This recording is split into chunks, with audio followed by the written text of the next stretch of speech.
राजस्थान में, महाराष्ट्र में, मध्य प्रदेश में, छत्तीसगढ़ में जहां भी बीजेपी इनसे कहती है जाके चुनाव लड़ो, ये एकदम जाके चुनाव लड़ते हैं और बीजेपी की मदद करने वाले कैंडिडेट उतार देते हैं।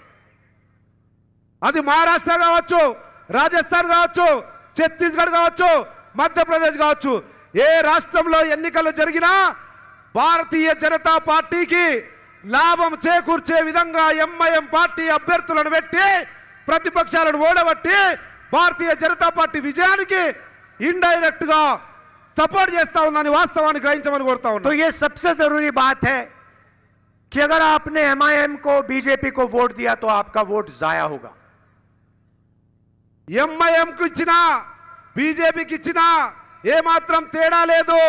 ఆ రెండిటికి ఇవ్వడం వల్ల మన ఓటుకున్నటువంటి విలువ వృధా అవుతుంది అన్న వాస్తవాన్ని గ్రహించమని కోరుతా ఉన్నాం। और आपके वोट से बीआरएस को मदद होगा अगर आपने बीजेपी या एमआईएम को दिया। మనము బీజేపీకి, మీరు బీజేపీకి లేదంటే ఎంఐఎం కేస్తే అది ఇండైరెక్ట్ గా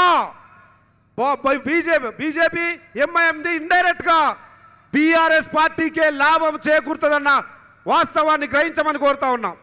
बीआरएस से हम यहां लड़ रहे हैं, बीजेपी से हम बाकी देश में लड़ रहे हैं।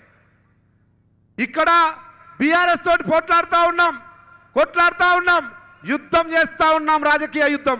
అదే మిగతా రాష్ట్రాల్లో భారతీయ జనతా పార్టీతో కొట్లాడుతా ఉన్నాం। और पहले हम बीजेपी को यहां हराएंगे और फिर जाके दिल्ली में 2024 में वहां पे बीजेपी को हराएंगे, सरकार से निकालेंगे।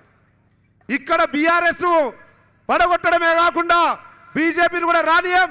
అదే విధంగా కేంద్రంలో ఢిల్లీలో కూడా 2024లో బీజేపీని ఎట్టి పరిస్థితుల్లో రాకుండా ఆపగలిగే ప్రజా సామర్థ్యం కాంగ్రెస్ పార్టీకి ఉంది।